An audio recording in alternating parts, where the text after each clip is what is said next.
She hired Millie knowing that she was a convict. Hey, hey, and welcome back to a new episode, to the first episode of ZMB's Reads. That's low-key surreal to say, because I thought of ZMB's Reads like years ago. But now we're here, so glad to be here with y'all. Glad y'all are here with me, whether it's now in 2025 or sometime in 2026, 2027. Welcome, welcome, because I will be here in many ways, many ways, many ways. Here we'll be exploring books, books that expand us. We'll explore stories that soothe us, and we'll also be exploring literature that reminds us of who we are. With this being the first episode, it'll be fun to find the flow of how this will go. So that was accidental. Accidental. Anyway, let's dive into what I'm reading right now. I am reading The TV Writer's Workbook, A Creative Approach to Television Scripts, The Secrets of an Emmy-nominated TV writer and producer discover her proven strategies for breaking into TV. This is by Ellen Sandler. I am actually reading this for a class. Hold on, what is this class called? I started this class yesterday. I go to Full Sail University where every month I take a different course. Sometimes it's two courses, sometimes it's one course. There was one time while I was getting my associates where I had I had three courses in 1 month. So that happened maybe once, and I think it will happen one more time before I get this next degree. But it's a writing workshop class for television. Um, I took it's actually the second writing workshop class. I've taken one already, I believe, when I got my associates, but they do that a lot. There's a lot of different workshops or different courses that have different parts. And as you, of course, climb up in your degree or climb up in your school ranking, you get the same class, but it's a little bit more intense. But anyway, so yeah, I'm reading the TV Writer's Workbook. I actually have to read page 1 through 47 today, which should be fun because there will be some exciting projects to come, and I'll definitely be needing this. So I have Libby through my library, and I have a lot of books that I'm on hold for. And it just so happens that every time I finish a book, the next day one is available. And so it was hard for me to pick what book I was going to be reading next. And I took a day off.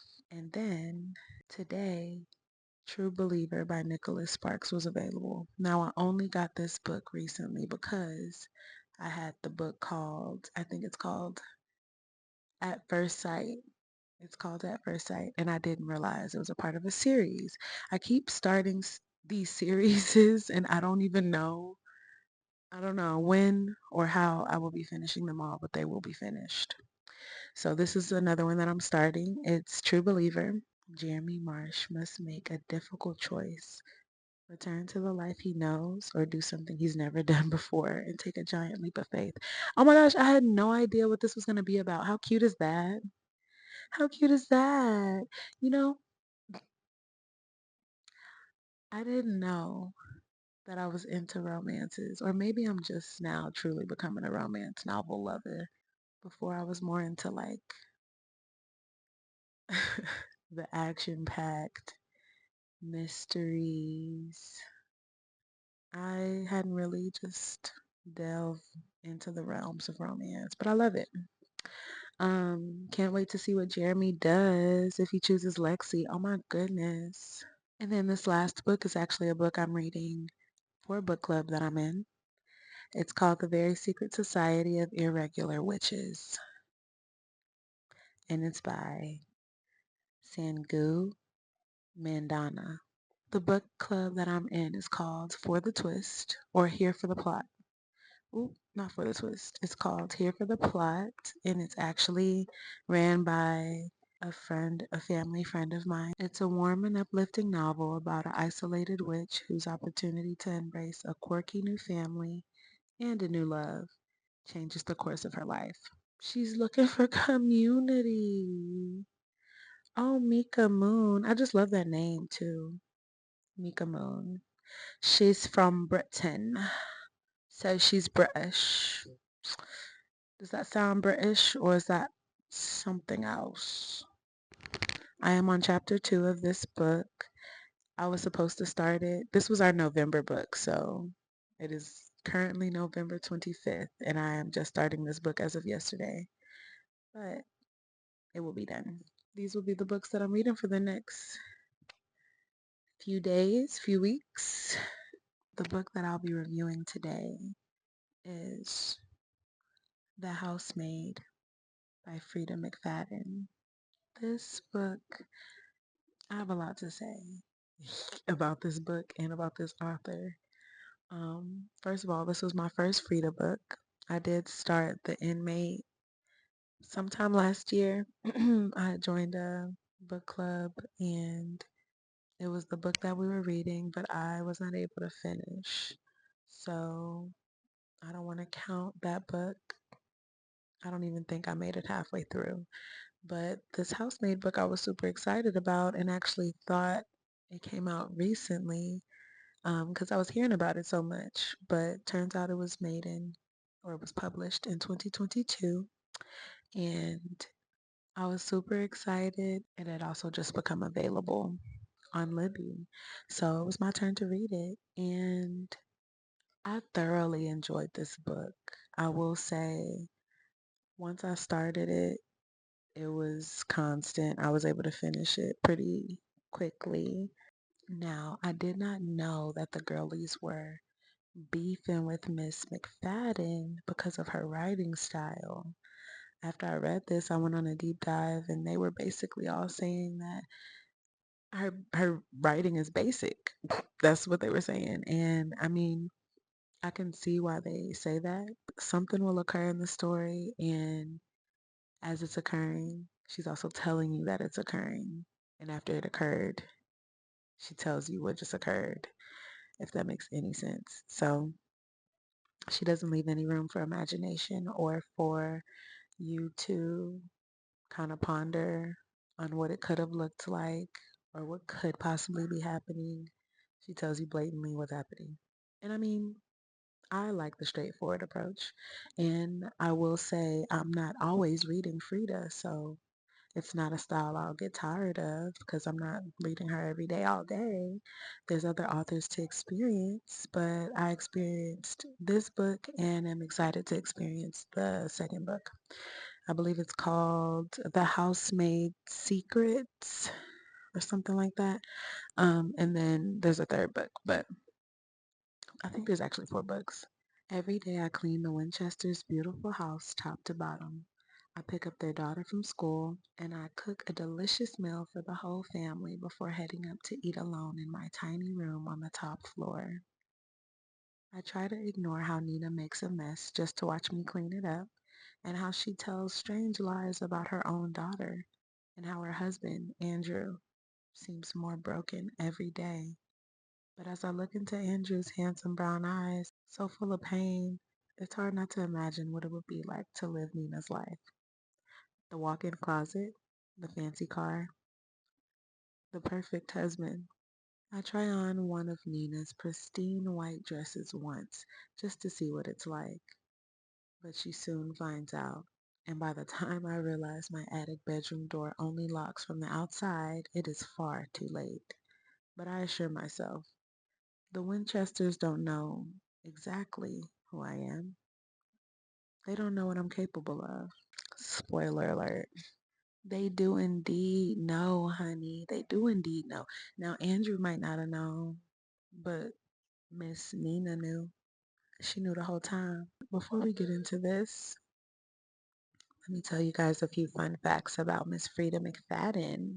She's a best-selling American author and a practicing brain injury physician.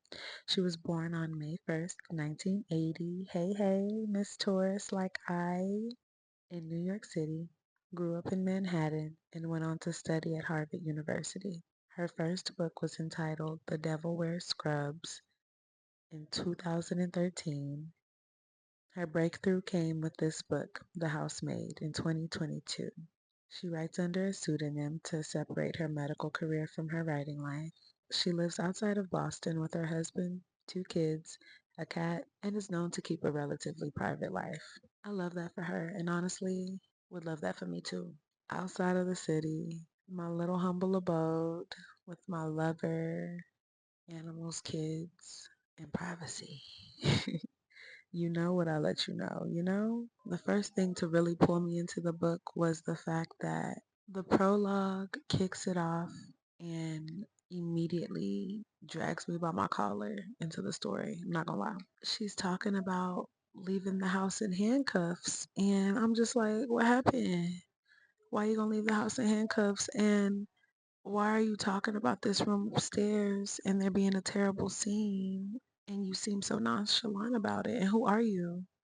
Those were exactly my thoughts. And then chapter one takes us there. Chapter one starts off with Millie being interviewed by Nina, and she's walking her around their home, and all of the red flags began in this interview, or in this first interaction. Nina is walked to where she will be sleeping nightly, and she immediately sees that the door locks from the outside and not the inside. She mentions it and is able to obtain a key. But imagine if Nina did not want to give her that key. And I mean, she didn't get the key immediately, but imagine, would you have taken the job? I mean, okay, we have to think about Millie's circumstances. She is just getting out of prison, is sleeping in her car, needs income, and she's not looking at this as a permanent situation. I'm sure that the goal was definitely to work there for a bit, stack up some money, and to be able to leave and make a living for herself elsewhere. I'm sure she was also hoping that this job would not be her fighting for her life. One of the first incidents involves Millie trying to make the daughter some food.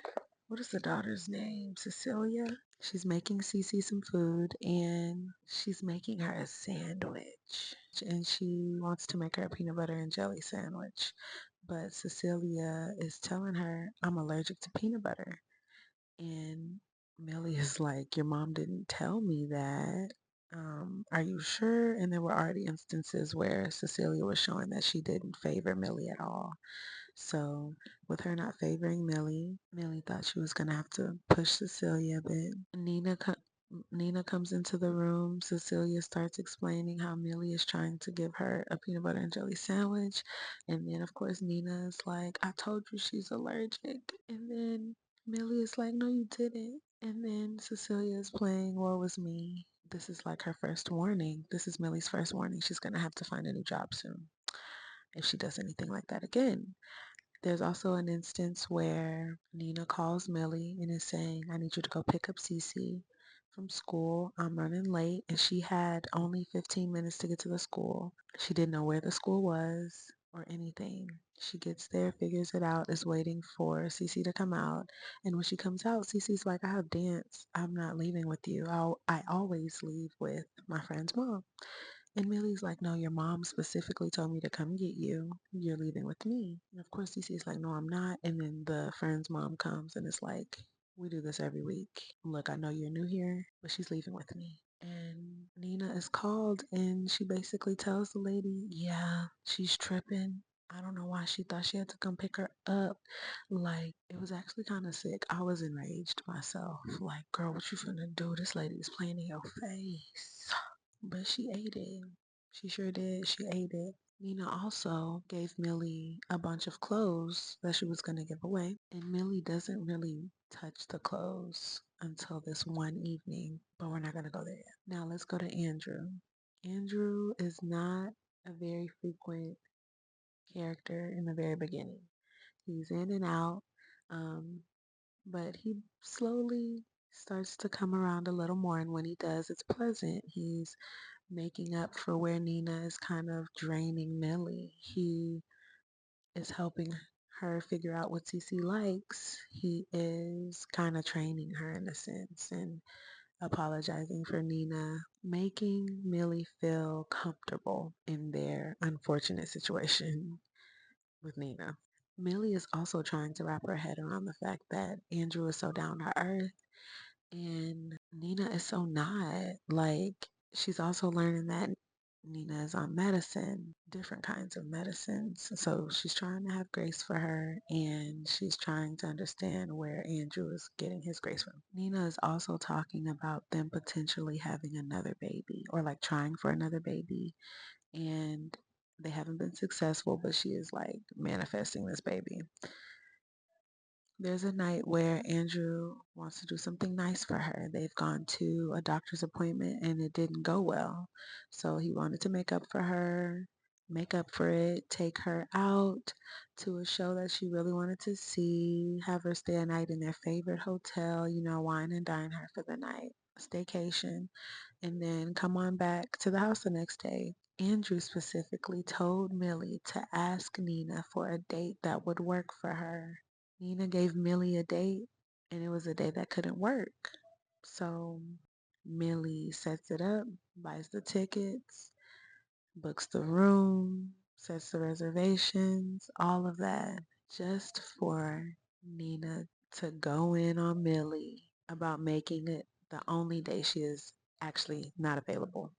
She was saying she had some retreat to go to. She had somewhere to be. Wasn't going to be able to go to the night out with Andrew. Nina went in on her. Went in. Went in so bad that Andrew was like, you know what? You go. You go and you enjoy the show and you stay the night in this nice hotel. But she doesn't want to go alone. So he offers to go with her for this date night out. We're going to call it a date night because that's exactly what it was.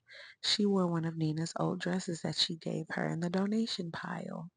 It was an all white dress, his favorite. But she didn't know that.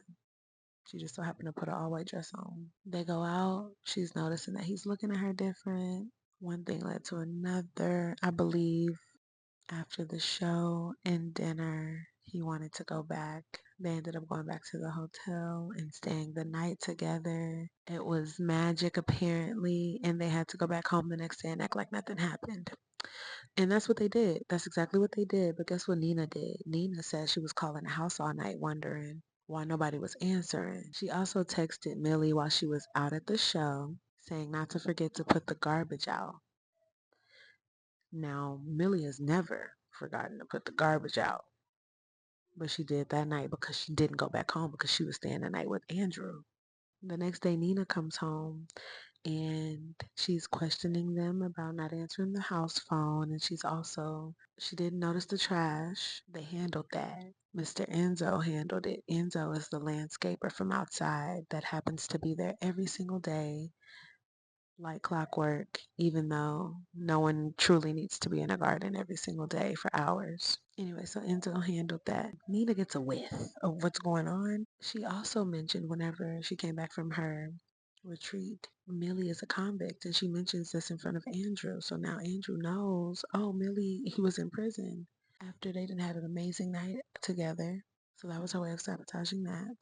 And then Millie goes back up to her room and she notices that the playbill and a lot of things that were in her bag are now out of the bag and exposed. And they are all things that were kind of souvenirs for the night and showed where she truly was. Millie wants to go talk to Andrew about it, so she finds him on the patio. They talk.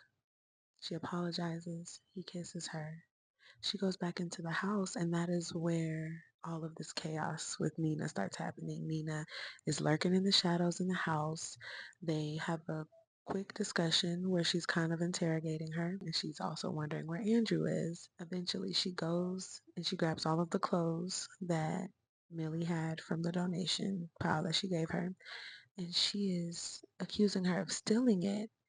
And Millie is not taking it. Andrew comes to the rescue and is like, what's going on here? And of course, Nina is like, oh my God, she stole my stuff. Millie is like, no, she gave me this stuff. And Andrew dismisses Millie and says, you can go upstairs. I'm going to handle her.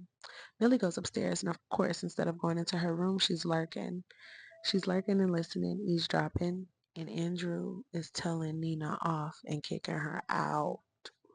He didn't even tell her off like aggressively. He was very calm with it. Very calm, very sweet. Kicked her out.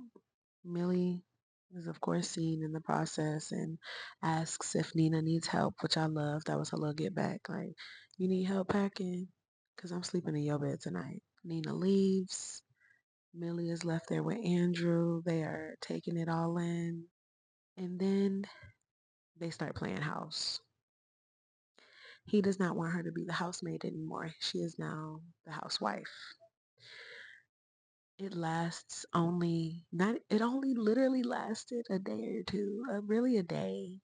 And Andrew began to show his true colors. And we began to see that Nina was not so crazy. Nina was actually the smartest player in this game.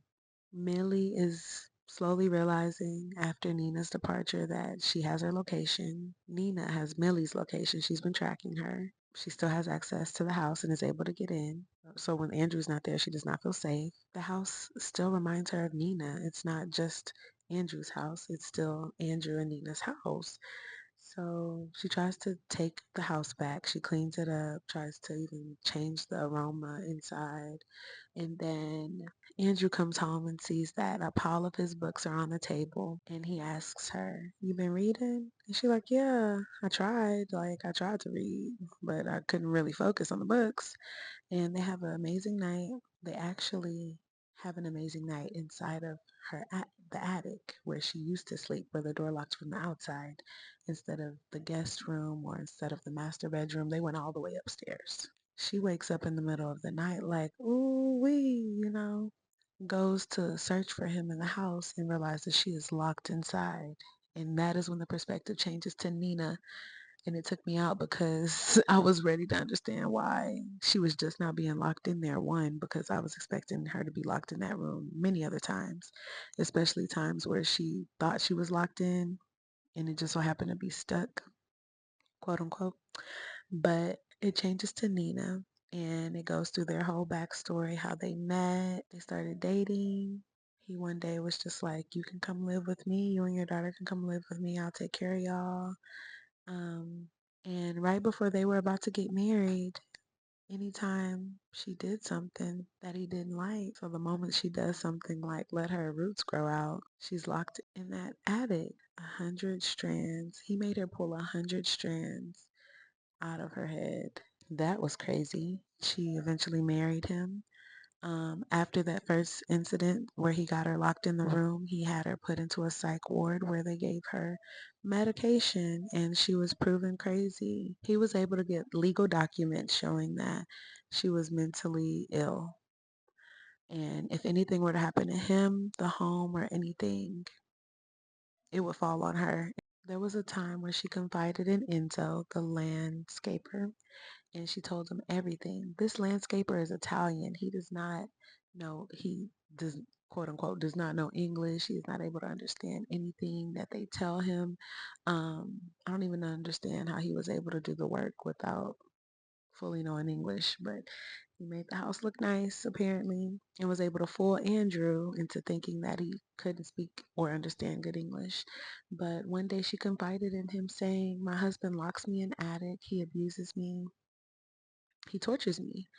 And his response let her know that he understood everything she said. And I just thought that was so crazy because the whole book I thought he didn't know what was going on. But he was at the house every day because of what she told him and because he was in love with her and he wanted to save her. And there was also a moment where he told Millie on multiple occasions, he told her, "Hey, it's dangerous here." Or she thought he was saying, "Get away from here. Nina is the crazy one." But no, even after Nina was gone, he was still giving her warnings until one day Andrew fired him and was like, "You're here every day. You don't have to come back ever again." While Nina was gone, hiding away with Enzo and Cece, Enzo convinced her to go back to that house. He noticed that Millie's car hadn't moved for days and there was no movement at the house except for Andrew. At first, Nina's like, no, she slept with my husband. She took my man. And Enzo is able to get through to her and make her realize, like, without help, you would still be there as well. She's going through what you went through. She leaves Enzo with Cece. She goes back to the house. She goes upstairs to the attic. Skirt. Actually, now we have to go back to Millie's point of view. She left the books on the table. He locks her in there and he's upset. He's like, you should have put the books away. So now, in order to get out of the room, she has to put the books on her pelvis. Whenever he eventually lets her out of this room, he's lecturing her and she ends up macing him, pushing him into the room and locking it. In the process of this, he loses his phone and has nothing. Drops his phone, the key, he has nothing. Even if he had the key, he couldn't unlock the door because it's lockable on the outside. Anyway, so she locks him in there and she tortures him for a few days. She tortures him for damn near a week. Throughout this process, she makes him keep the books on his genitals for hours on hours. She also makes him pull out some teeth and apologize. And eventually, she never lets him out and he dies from dehydration. But when Nina comes to the house and she opens the door to the attic, she sees him on the ground and Millie comes up behind her. They have a whole interaction, and basically, Nina doesn't want her to get in trouble for any of it anymore. So Nina sends her away, calls the cops, and tries to explain the whole situation. She chooses this route because if Millie would have gotten caught, Millie would have gone back to jail immediately. But Nina would have just been admitted into another psych ward and deemed crazy. During Nina's few chapters, she mentions looking for an ex-girlfriend that Andrew had before her and wanting to talk to her about anything that she endured while with Andrew.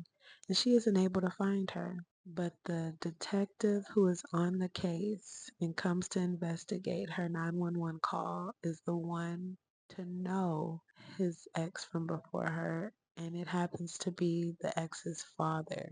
And he happily covered things up for her. There's so much I didn't touch.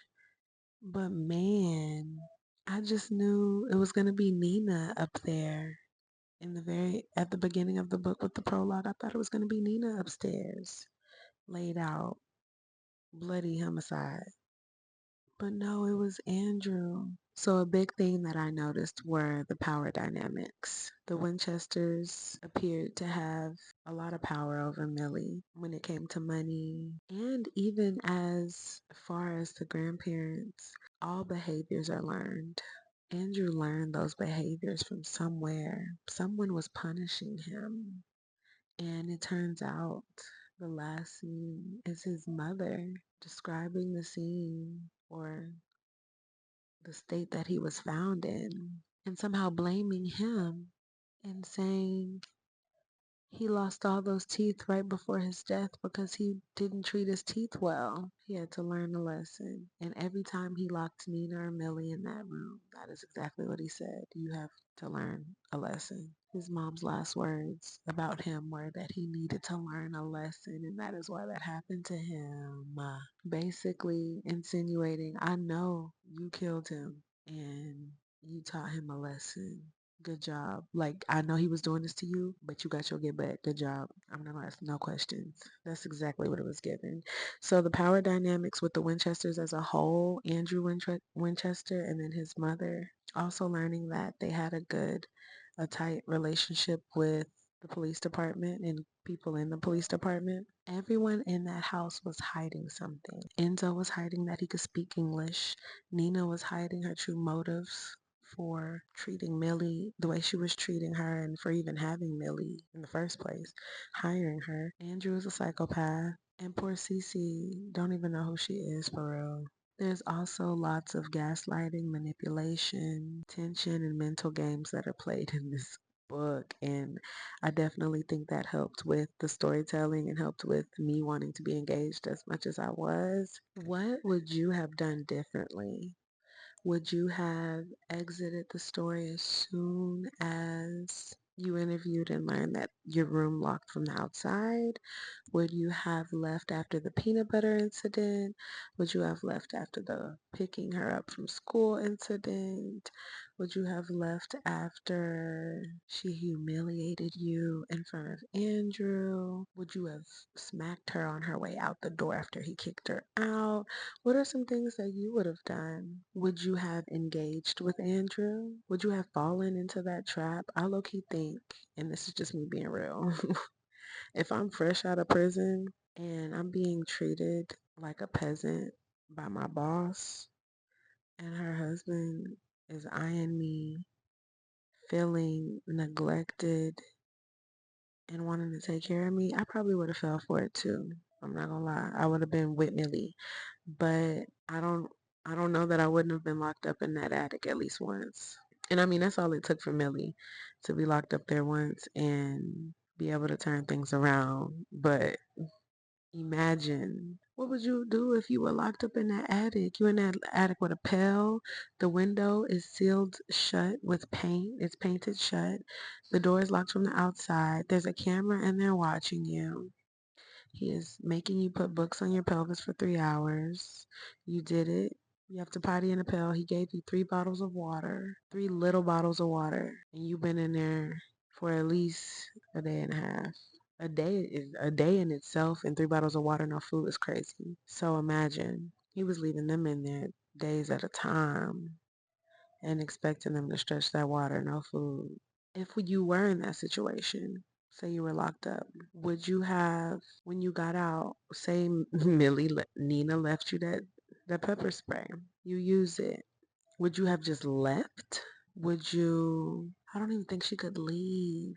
If she would have left, he would have pinned a lot of things on her. Pepper spray, lock him in there. I probably would have pepper sprayed him, locked him in there, and then called the police. I don't know about killing him and torturing him, but I did miss a big part, Millie's history of hurting men who were hurting women. That was originally why she went to prison. She literally killed a man because he was assaulting her best friend. For this to be a pattern again, Nina definitely chose the right one. Then at the end of the story, Nina recommended her to one of her friends. Millie goes to this friend, sees bruises, and the friend is like, "Can you help me?" What do you? And of course, Millie is like, "I'm gonna see what I can do. Absolutely, I can help you." Like, this is gonna be her new profession. She is just gonna be out here murking men for women. She is like a true feminist. I was definitely satisfied with the end.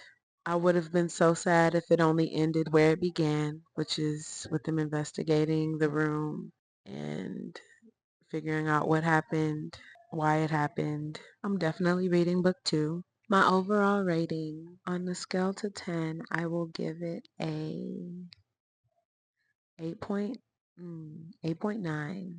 I recommend this book to lovers of mystery, lovers of easy storytelling, and I also recommend this book to anyone who loves a good turn of events, whether it be a good plot twist, if you like suspense or anything psychological. If you like stories that are not predictable, but also aren't too far-fetched. If you've read this book, please share your thoughts with me in the comments of either this show episode or in the comments on any of my socials. That's all I have today. Definitely will be reading book 2 and can't wait to share my thoughts with you. I feel like when I first started reading this book, I didn't fully know that I was going to be doing it on the podcast. So future books will be more organized and detailed in certain aspects. But let me know anything that you would like to hear from me, any segment ideas that you might have. I'm pretty open, new to this space, and just excited to be here. And I'm also thankful that you're here. Until next time.